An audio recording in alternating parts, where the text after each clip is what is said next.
Assalamualaikum warahmatullahi wabarakatuh. Nama saya Rifaudin Ahmad Afifi, NIM 530201918. Di sini saya akan memenuhi tugas dari Pak Adang Kuswaya dalam makul hermeneutika kelas C yang berjudul Truth Value atau nilai kebenaran interpretasi tekstual. Truth value atau nilai kebenaran interpretasi tekstual.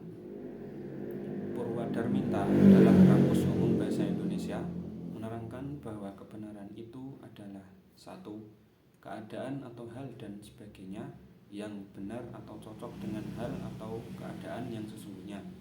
Misalnya, kebenaran berita ini masih saya ragukan.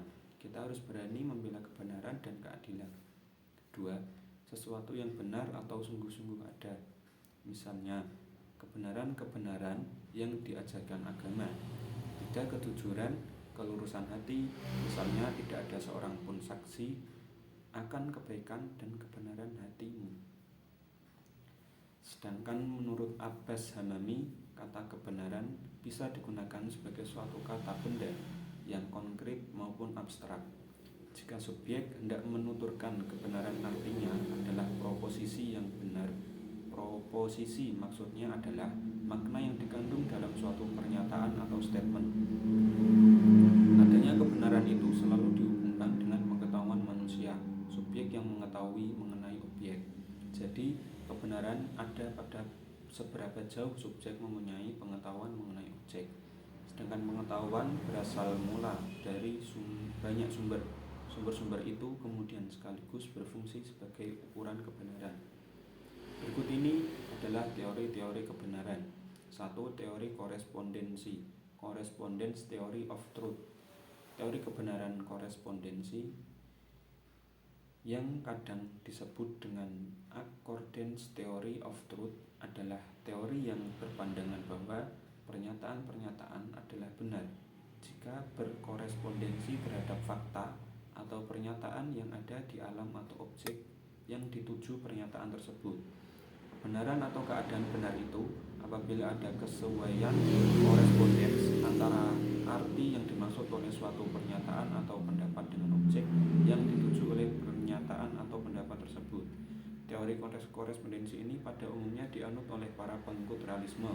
Di antara pelopor teori ini adalah Plato, Aristoteles, More, dan Ramsey. Teori ini banyak dikembangkan oleh Bertrand Russell. 2. Koherensi, Coherence Theory of Truth. Teori kebenaran koherensi atau konsistensi adalah teori kebenaran yang didasarkan kepada kriteria koheren atau konsistensi. Suatu pernyataan disebut benar bila sesuai dengan jaringan komprehensif dari pernyataan-pernyataan yang berhubungan secara logis.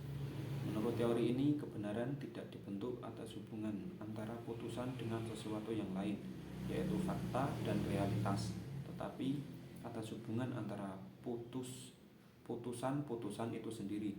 Teori ini berpendapat bahwa kebenaran ialah kesesuaian antara suatu pernyataan dengan pernyataan-pernyataan lainnya yang sudah lebih dahulu diketahui, diterima, dan diakui sebagai benar.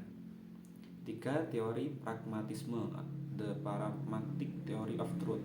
Teori kebenaran pragmatisme adalah teori yang berpandangan bahwa arti dari ide dibatasi oleh referensi pada konsekuensi ilmiah, personal, atau sosial. Benar tidaknya suatu dalil atau teori tergantung kepada faedah tidaknya dalil atau teori tersebut bagi manusia untuk kehidupannya. Kebenaran suatu pernyataan harus bersifat fungsional dalam kehidupan praktis.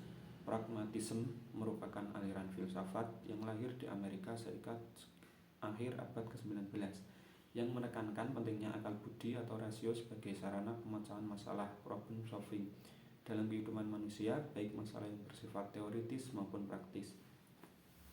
4. Teori performatif. Teori performatif menjelaskan suatu pernyataan dianggap benar jika ia menciptakan realitas. Jadi, pernyataan yang benar bukanlah pernyataan yang mengungkapkan realitas, tapi justru dengan pernyataan itu tercipta realitas bagaimana yang diungkapkan dalam pernyataan itu. Teori ini disebut juga tindak bahasa, mengaitkan kebenaran satu tindakan yang dihubungkan dengan suatu pernyataan. Misalnya, dengan ini saya mengangkat Anda sebagai manajer perusahaan spesies S3. Dengan pernyataan itu tercipta sebuah realitas baru, yaitu Anda sebagai manajer perusahaan spesies S3. Tentunya setelah SK-nya turun, di sini ada perbuatan yang dilakukan bersamaan dengan pengucapan kata-kata itu. Dengan pernyataan itu, suatu penampilan atau perbuatan performance dilakukan. 5. Agama sebagai teori kebenaran. Pada hakikatnya, manusia hidup di dunia ini adalah sebagai makhluk yang suka mencari kebenaran. Salah satu cara untuk menemukan suatu kebenaran adalah agama. Agama dengan karakteristiknya sendiri memberikan jawaban atas segala persoalan asasi yang dipertanyakan manusia, baik tentang alam, manusia, maupun tentang Tuhan. Dalam mendapatkan kebenaran, menurut teori agama adalah wahyu yang bersumber dari Tuhan. Manusia dalam mencari dan menentukan kebenaran sesuatu dalam agama dengan cara mempertanyakan atau mencari jawaban berbagai masalah kepada kitab suci. Dengan demikian, sesuatu hal dianggap benar apabila sesuai dengan ajaran agama atau wahyu sebagai penentu kebenaran mutlak. Baik, itu saja yang dapat saya sampaikan. Semoga dapat diterima. Apabila ada kekurangan, saya mohon maaf. Terima kasih. Wassalamualaikum warahmatullahi wabarakatuh.